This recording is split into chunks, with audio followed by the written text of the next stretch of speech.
اچھا جی، تو بات یہ ہے کہ دنیا اس وقت کئی سنگین اور پیچیدہ مسائل کا سامنا کر رہی ہے، جس میں ایک غربت کی شرح میں اضافہ ایک بڑا چیلنج ہے، اور 17 اکتوبر پاکستان سمیت دنیا بھر میں غربت کے خاتمے کا دن منایا جاتا ہے۔ حالانکہ جو حالات ہیں مجھے لگتا ہے کہ وہ اس میں زیادہ بہتر یہ کہنا ہے کہ غریب کے خاتمے کا دن یہ منایا جا رہا ہے، بیکاز غریب جو ہے وہ ان کے لیے زندگی عرصہ حیات تنگ کر دیا گیا ہے، سانس لینا بھی اس کے لیے محال ہے، جینا بھی مشکل، مرنا بھی مشکل۔ اور سوچیں ریسرچ تو یہ بھی بتا رہی ہوتی ہے جتنا آپ اسٹریس لیں گے اتنی آپ کی جو لائف سپین ہے اس میں بھی کمی ہوگی، لائف کوالٹی بھی متاثر ہوگی۔ اچھا، عالمی انڈیکس کے مطابق تقریباً 1.1 ارب آبادی غربت کا شکار ہے، اور دنیا میں ہر 6 میں سے 5 غریب، اب آپ یہ چیک کریں، ہر 6 میں سے 5 غریب افریقہ جنوبی ایشیا میں رہتے ہیں۔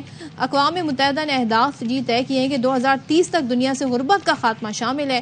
پاکستان میں 47% افراد خط غربت سے نیچے زندگی گزار رہے ہیں، اور اس میں بھی ہم آپ کو بتا دیں بلوچستان میں شرح سب سے زیادہ ہے، دوسرے نمبر پر سندھ، تیسرے پر خیبر پختونخوا، اور سب سے کم غربت کمپیریٹیولی پنجاب میں ہے۔ اچھا، لاہور میں بھی غربت کے خاتمے کا عالمی دن منایا جا رہا ہے، تو اس دن کا مقصد کیا ہے منانے کا، اس حوالے سے ہمیں رپورٹ کر رہی ہیں لاہور سے سدرہ غیاث۔ آلرائٹ جی، آپ نے سدرہ غیاث کی رپورٹ تو ملاحظہ کر لی، اس پر گفتگو کر لیتے ہیں۔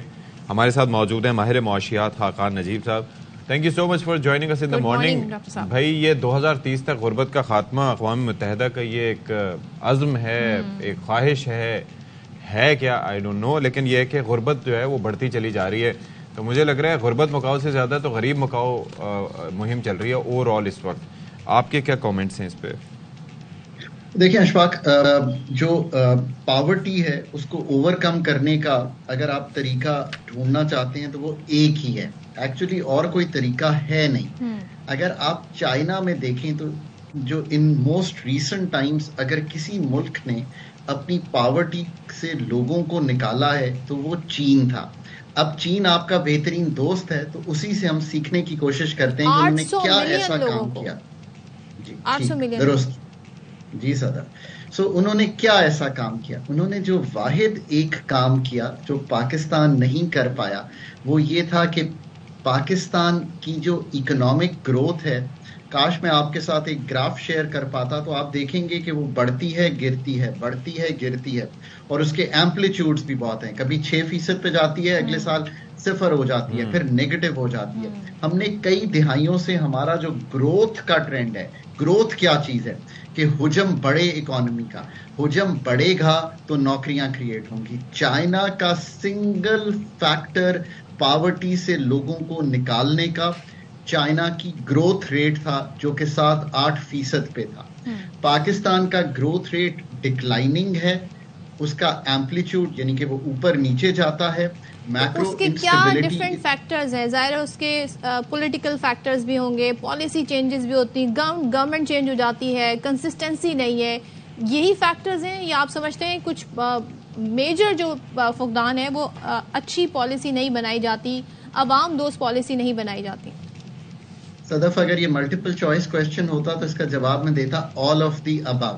آپ نے ٹھیک چیزیں سامنے رکھی ہیں۔ پولیٹیکل سٹیبلٹی ایک انگریڈینٹ ہے جو اس گروتھ میں جاتا ہے، اسی طرح گڈ پالیسی صدف ایک انگریڈینٹ ہے جو اس چیز میں جاتا ہے۔ پاکستان ان سب چیزوں پہ پیچھے رہ گیا ہے۔ اب آپ یہ دیکھیے پچھلے 20 سال میں پاکستان کی پر کیپٹا یعنی کہ پر پرسن جو گروتھ تھی وہ 1.7% تھی، ساؤتھ ایشیا کی یہ گروتھ 4% کے قریب تھی۔ اب اگر ایسا ہوگا تو پاکستان میں آبویسلی پر پرسن پاورٹی سے نکالنا بہت مشکل ہے۔ آپ نے 2 فیکٹر سامنے رکھے، تیسرا یہ رکھیے کہ ہم کمپیٹنٹ ٹیم بھی نہیں بلڈ کر پائے کہ وہ سب جو امپورٹنٹ کام ہیں وہ کر سکیں۔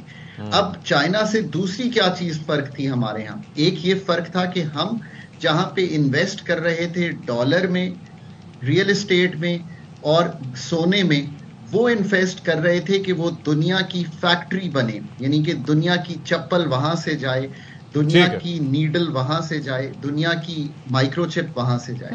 ہم اپنی انویسٹ نہ ہیومن ریسورس میں کر پائے ہیں اور نہ ہی ہم انویسٹ مینوفیکچرنگ میں کر پائے ہیں۔